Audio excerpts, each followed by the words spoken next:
Bonjour à tous. Juste avant de commencer cette conférence de presse, je voulais juste m'exprimer et donner deux, trois mots. Je pense que tout le monde a eu l'information. Voilà, ça y est, c'est officiel. Je vais être un joueur du Real Madrid pour les 5 prochaines saisons minimum. C'est un immense plaisir, un rêve qui se réalise, beaucoup d'émotions. Je suis très très content, libéré, soulagé, extrêmement fier de pouvoir arriver dans ce club où j'ai toujours rêvé être.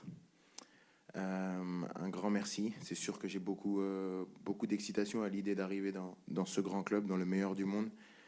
J'arrive là-bas avec beaucoup d'humilité. Je voudrais remercier toutes les personnes qui m'ont envoyé pas mal de messages, toutes les personnes qui m'ont soutenu. J'ai pas pu tout voir, mais le cœur y était. Un grand merci aussi à toutes les personnes qui ont contribué de près ou de loin dans cette opération qui était plus que complexe. Alors là, je remercie toutes les personnes du Real Madrid qui ont travaillé, spécialement le président Florentino Pérez qui a toujours eu confiance en moi depuis le premier jour. Donc c'est un grand jour pour moi. Maintenant, il y a beaucoup d'émotions, mais il faut retourner à quelque chose de plus rationnel. Aujourd'hui, j'ai une responsabilité en tant que capitaine de l'équipe de France. Je pense que ça a pris beaucoup d'ombre sur la sélection. Je sais que pour vous, c'est pas juste. Je vois beaucoup de têtes de gens qui sont venus de loin.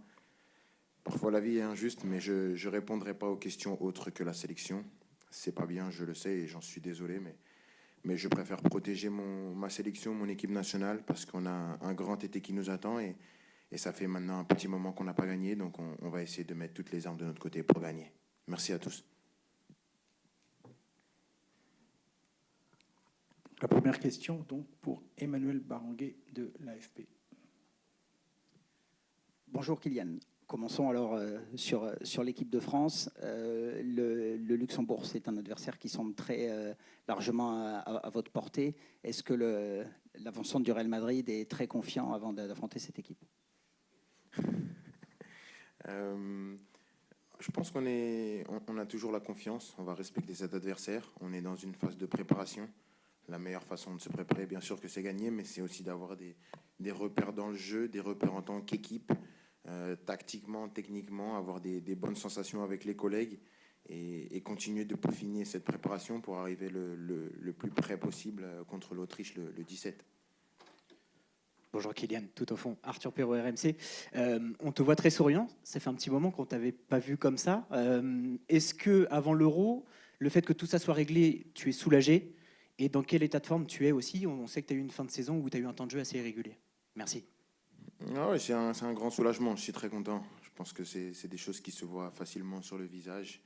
Comme j'ai dit, c'est quelque chose que j'ai toujours voulu, donc je suis très content. Après la fin de saison, bien sûr, j'ai beaucoup moins joué. Tout le monde sait pourquoi j'ai beaucoup moins joué.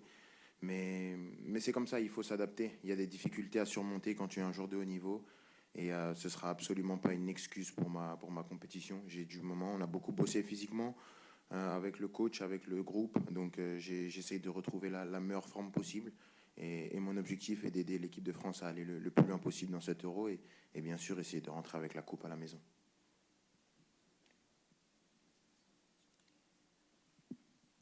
Bonjour Kylian, je suis Julien Thomasville, les DNA. Oui, pour revenir aussi sur le côté soulagement, est-ce que ça peut avoir un impact dans ton jeu aussi d'être libéré psychologiquement? Est-ce que c'est la meilleure formule aussi pour que tu puisses te donner sur le terrain? Je pense qu'un homme heureux a plus de chances de bien jouer qu'un homme malheureux. Maintenant, il n'y a aucune excuse pour toutes les performances que j'ai eues ou que je vais avoir. C'est juste un sentiment. C'est sûr qu'aujourd'hui, je suis très content. Maintenant, c'est pas parce que je souris que ça va faire gagner des matchs, hein. Il y a un boulot à faire. Toute l'équipe, on doit se préparer, moi le premier. Mais bien sûr que voilà, j'apporte de ces matchs sereinement avec bonne humeur et enthousiasme. Bonjour Kylian, Jérémy Moreau pour M6. Justement, maintenant que le transfert est fait, comment tu le sens cet Euro? Non, j'ai toujours senti de la même façon. C'est une compétition qui est très compliquée. Pour moi, plus compliquée qu'une Coupe du Monde. Même si une Coupe du Monde, il y a tellement de pression que l'enjeu prend beaucoup le dessus. C'est difficile de répondre présent du niveau, mais si on parle de niveau, c'est difficile parce que toutes les équipes se connaissent. On a l'habitude de se jouer tout le temps, donc tactiquement, c'est un football qui se ressemble. C'est très très difficile. Dès les phases de poule, c'est très très difficile. On voit notre poule, on joue l'Autriche une équipe très surprenante. On a les Pays-Bas, une très bonne équipe.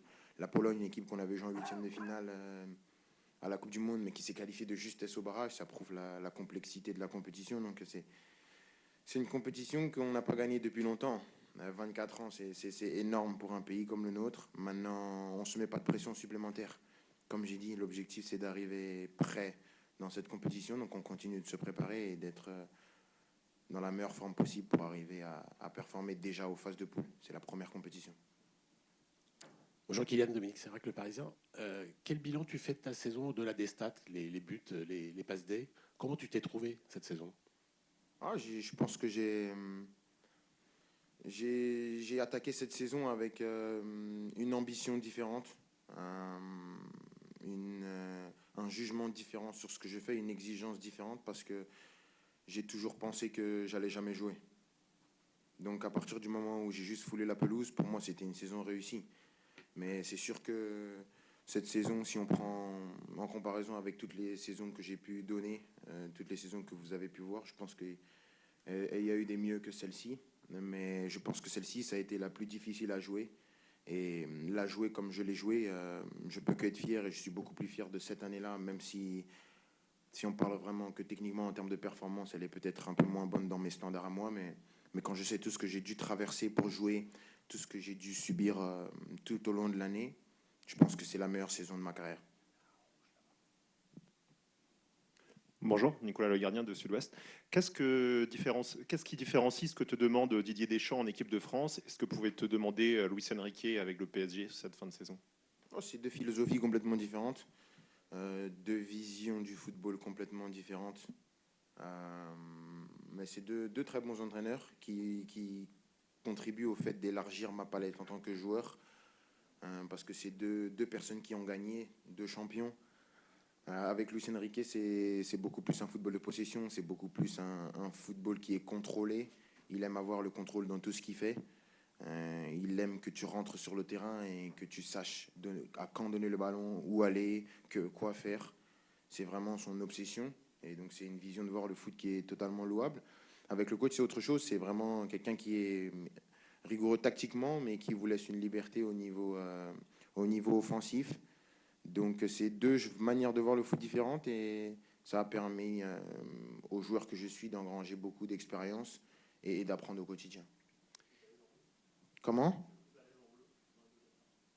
Non. J'étais bien à l'aise avec le coach Enrique aussi. Comme j'ai dit, c'est deux footballs différents. Donc c'est une adaptation différente, c'est une approche du jeu qui est différente. Parce que, par exemple, le coach Luis Enrique, sa priorité, c'est d'avoir le ballon. Lui dit qu'il n'y a qu'un ballon. Donc si tu l'as, c'est la meilleure manière de défendre.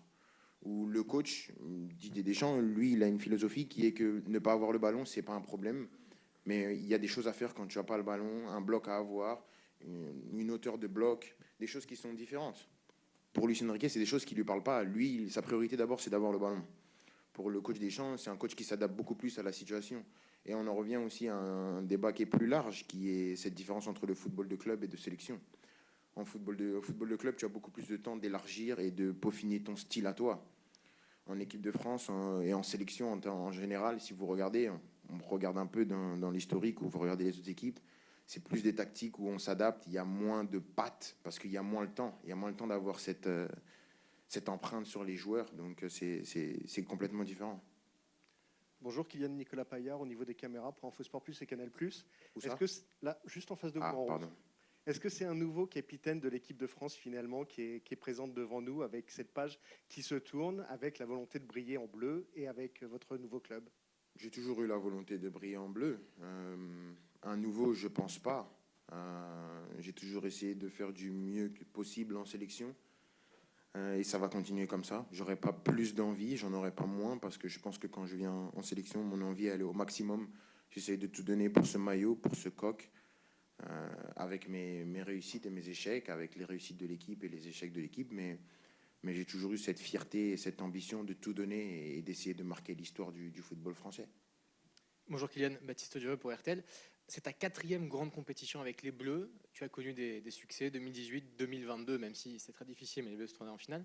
Un Euro un peu plus compliqué. Quelle est la principale chose que tu as apprise sur ces 3 compétitions et dont tu vas te servir par exemple pour cet Euro à venir? Merci.